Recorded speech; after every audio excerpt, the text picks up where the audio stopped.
You won't believe the tea we're spilling today. From secret breakups to shocking lies, this is Unreal Tea. Hit subscribe before the drama starts. Welcome, everyone. The discussion regarding Meri and Robyn's relationship is going to be discussed in a new part 3 of the Tell All. And you know what? I am observing these videos I'm making about the second part haven't been doing very well. So, I am just curious, are you guys sick of sister wives? I am just so baffled. Usually these videos perform well, and I'm just wondering if there is a fatigue in the audience the same way I'm tired. On the one hand, I am strongly in support of keeping the spotlight on the ham damages of SIS of polygamy and the harms it causes to women and to children. And then on the other hand, I am tired of the fact that there's never going to be any sort of accountability for Kody Brown or Robyn Brown for their parts, and there appears to be quite a serious deficiency of sensitivity or intelligence on the part of TLC to the real harm that this system has inflicted on the women. I was recently informed of an interview, and I did not watch it between Suki and Sarah Frazier. And incidentally, I have nothing against Sarah Frazier. I actually love her. She and I do very differently. We do our things very differently. She serves a very different audience, and she is a totally different reporter. But I do still love her, and we've always had a good relationship. But I guess Suki was on her podcast, sort of defending the family and defending Kody and Robyn, and, making statements like Kody's a good dad and he's trying to rebuild relationships and Robyn is really sweet. And it just made me realize something like Suki isn't there to do anything except to plate and pander to TLC so that she can keep on making a paycheck. And since she has a contract with TLC, of course, she's not going to say anything bad about Kody in any sort of interview, because then she could be let go if this keeps going on for another season, correct? And despite Kody having behaved like a baby throughout this tell-all, Suki, for her part, has called him out. But yet, I don't know how Suki can sit there with a straight face and promote these women to attempt to rebuild relations with people that are abusive. It even seems like TLC is facilitating the abuse of Kody and Robyn.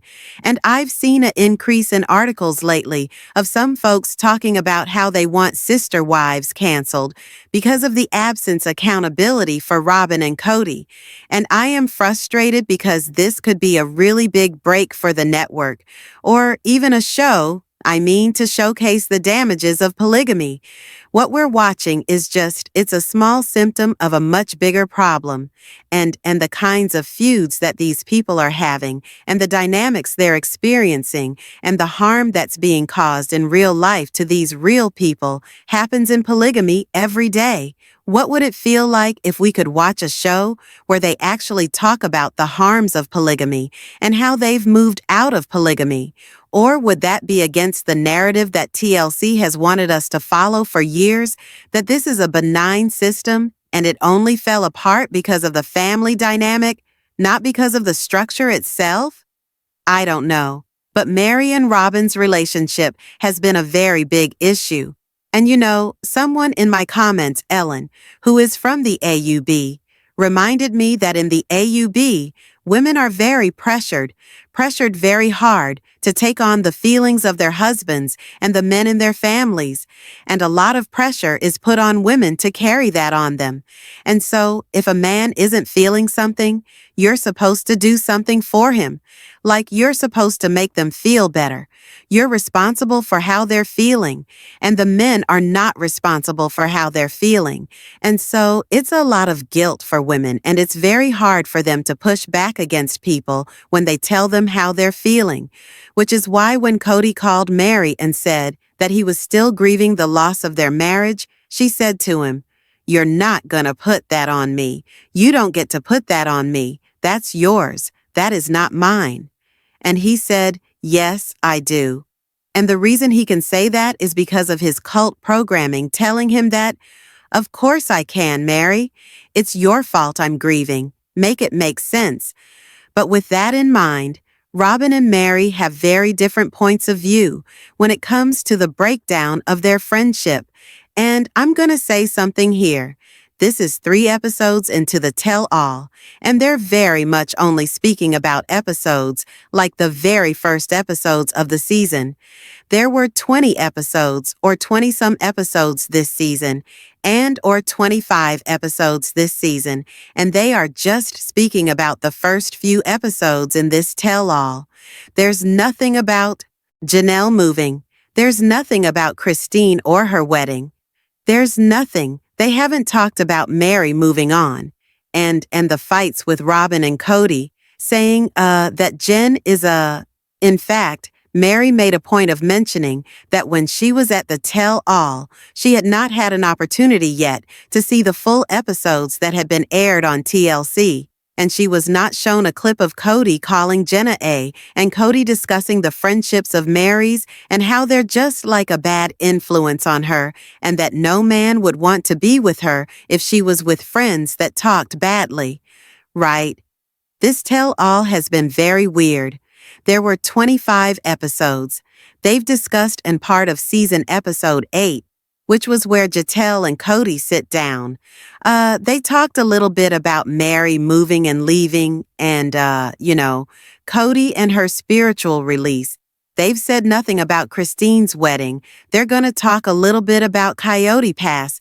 But it's weird what they're talking about in this tell-all and the aspects that they're focusing on when there was a lot that happened in this season that really had nothing to do with Kody and the wives. And I think the reason they're skipping so much is how would you have a tell-all where you sat down and talked to each one of them about what their current storylines are? Because it wouldn't be a dramatic tell-all, right? I mean, if you had to talk to Kody about, helping his daughter with her baptism and, being a great dad and playing games nights, that has nothing to do with anything. So they're trying to make a tell-all and force 4 episodes, weaving together the storylines of all 4 of them together, but they're ignoring all of the episodes where they're doing things separate. Does that make sense? And when you do that, it just feels very disconnected. It's like Sister Wives is still trying to hold on to the fact that they're still a family when they're not. But let's get to this where Meri discusses how she feels about Robyn and why she's done. She's absolutely done. In that clip with Robyn, it's like, okay, you are having this pain about me leaving. That's a you thing that's yours to carry. That's not mine. And I think for a lot of times, a lot of years, I was trying to take the blame. I was trying to, well, it's my fault. I need to fix it. And I needed to really learn to let that go. Do you remember how Meri was expressing very early on her unhappiness with her position in the family and how she didn't feel like connected to any of the other women because her child graduated? She was an empty nester. She didn't have as many children as them. She didn't feel interwoven into the family. They started living in separate homes, and she just started to feel like she was in a completely different place as everyone else who were still raising children, which that happens when people go through empty nest. It's, that happens. They start like all of our friends are raising kids and now I'm not. And oftentimes, we surround ourselves with our friends that do other things and are in the same place as their lives as ours.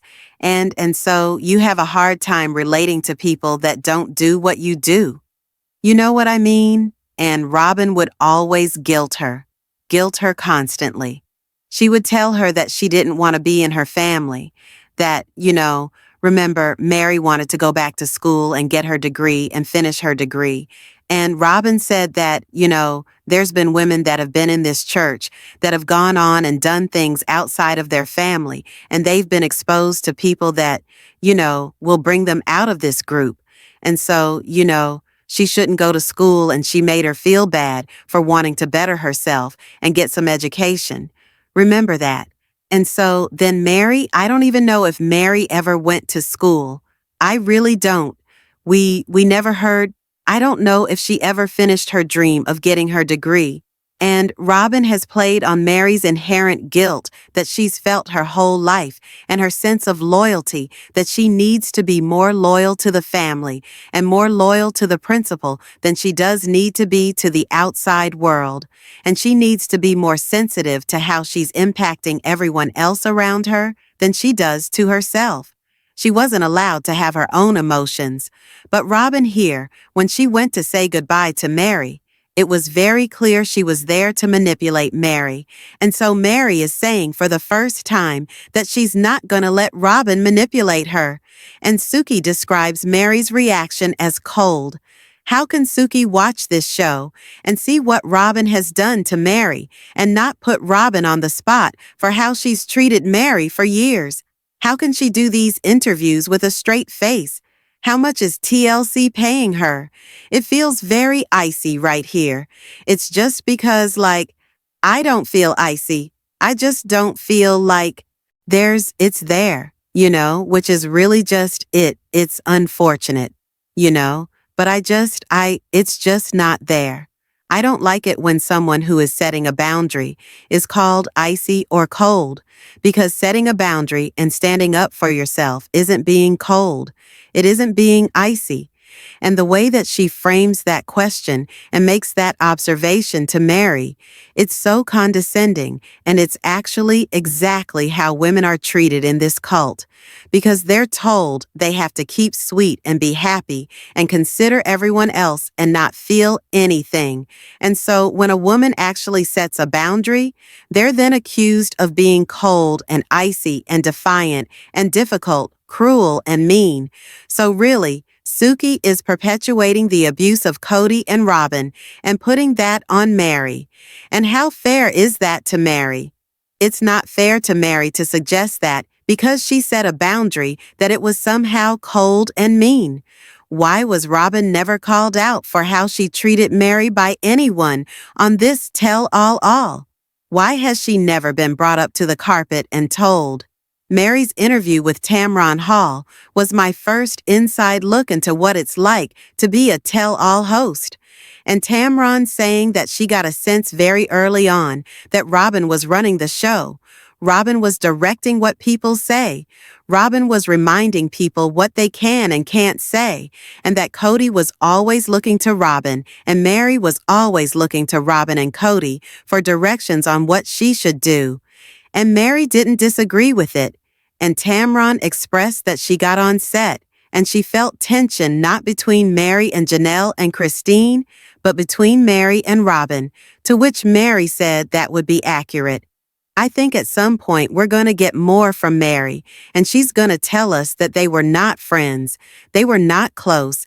Maybe someday she'll be willing to open up about the way that Robyn treated her for a very long time, and what was going on behind the scenes in the manipulation of how the divorce happened right now.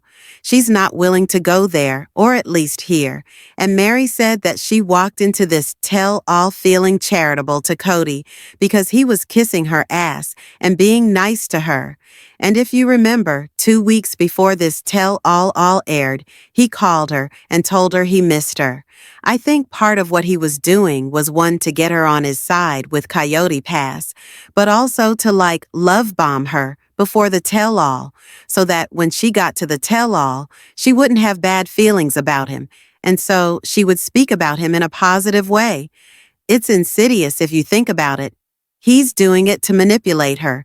And so Meri said that had she known what Kody was saying behind her back during this period, she would not have been this charitable or nice.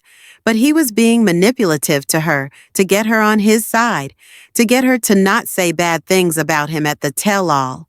She felt used. The best thing Meri can do with Kody is to set a boundary and have no contact with him. The best thing for her is to not take advice from Suki or anyone that is going to enable Kody and Robyn's abuse. And the best thing for all of us is to hear them when they say they dealt with mind games, manipulation, shaming, degrading, insults, intentionally trying to hurt people where it counts, leading them on, using them for money. That's what you need to remember. If three women all have the same story, it's not their problem. It's a Kody and Robyn problem. If there's three women with the same story of basically being defrauded and abused by these two, why are we giving their abusers the right to defend themselves or skirt responsibility in taking any level of accountability? I'd love to know what your thoughts are about that. This family's drama is far from over, so smash like. If you're not our team wives, subscribe for the next explosive update and drop a comment below. Who do you think will win? Stay shady, stay curious, and I'll see you in the next scandal. Unreal Tea out.